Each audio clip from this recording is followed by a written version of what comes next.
The best part about football though is nothing really matters what you did last year. You know, you're trying to smell last year's roses and then they die on you. So if you keep smelling them, you better plant new ones. We've got the man, the myth, the coach, Arizona State's Kenny Dillingham joining us here from Big 12 Media Day. Coach, you were here last year. New jacket, new vibes here in Frisco. Just what do you think's the biggest difference for you at Big 12 Media Day this year versus last year? Yeah, people think we're good. Yeah. The best part about football though is nothing really matters what you did last year. You know, you're trying to smell last year's roses and then they die on you. So if you keep smelling them, you better plant new ones. And I think that's the biggest difference is people are trying to say good things instead of bad things. And I think that's the fun part though. Do you have to coach the team any differently going into a year like this year where you know it's like, okay, we have expectations, but we still have to perform every single week? Yeah, I think the funny thing about that is what is expectations?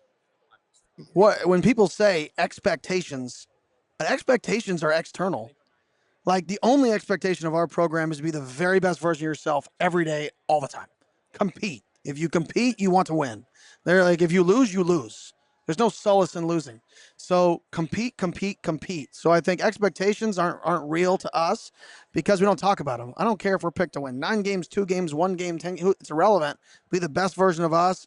And if the best version of us wins 3 games this year, then guess what? I can sleep at night. If the best version wins 12, then that's freaking awesome, right? But just be the best version of us. That's our expectation. Coach, I feel like you, since you got to Arizona State, I guess in reality, your entire coaching career, you try and adapt and evolve every single season. You had the 3-9 season to what the program was last year. What are you taking from 2024 success, just in terms of on the field coaching or maybe program development that you're bringing into 2025?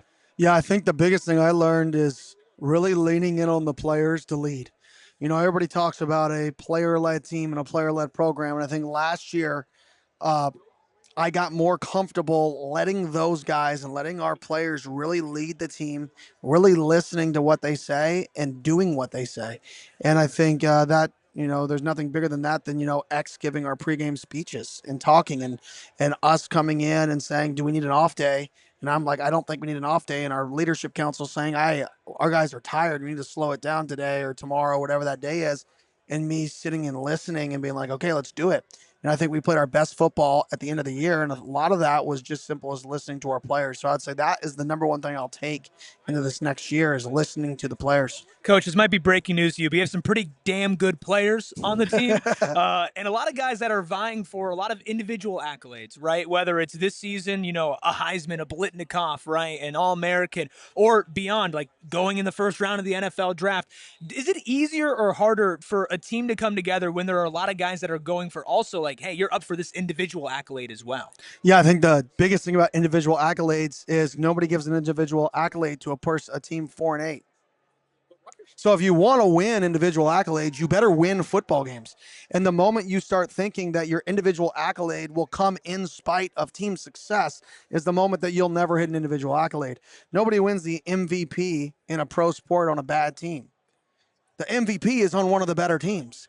The Heisman's on one of the better teams or a team that achieved for the most part. The Bolitnikov, same thing. So if you want to win individual awards, you better double down on team success. So that's all we've talked about is, yeah, we've got a lot of people on lists to win these preseason awards and picked first by somebody to project to be good. I don't even know what that means. But we've got a lot of them on it. And if you want to win individual awards, you better have team success. And that's the vision. Selfishness in sports is pouring into others. That's it. I am only as successful as everybody else on our team. And that's the quarterback, that's the O-lineman. The O-line's only as successful as the quarterback. Quarterback's only as successful as the O-line. So pour into everybody else. If you pour into other people, you'll reap the benefits individually. Coach, EA Sports, you're in the game. Just what do you think of, I guess, making it to that stage in your career to have the game be back and then you actually see yourself on the field at Mountain America Stadium as a video game character? Yeah, that's wild. Have you I'll seen be honest. yourself? I got it sent to me in our leadership group chat. Man, I don't think it looks like you. This stuff. I appreciate that. But you know, Keith Abney actually sent me the cover of the game, on his TV, and he's like, every time I log in, I have to look at you, and I'm like, I'm everywhere, baby. But other than that, yeah, the character thing. Yeah, I don't know if it looks like me or not, but I'm excited to play the game. I'm excited to start to beat some people in the game. Just more bulletin board disrespect material, right? Put it up in the locker room. Like, they think your coach looks like this. Come on. Yeah, that's it. And look, Arizona State coach Kenny Dillingham. Coach, best of luck this season, and we appreciate you taking the time. Thank you. Appreciate it. Go Devils.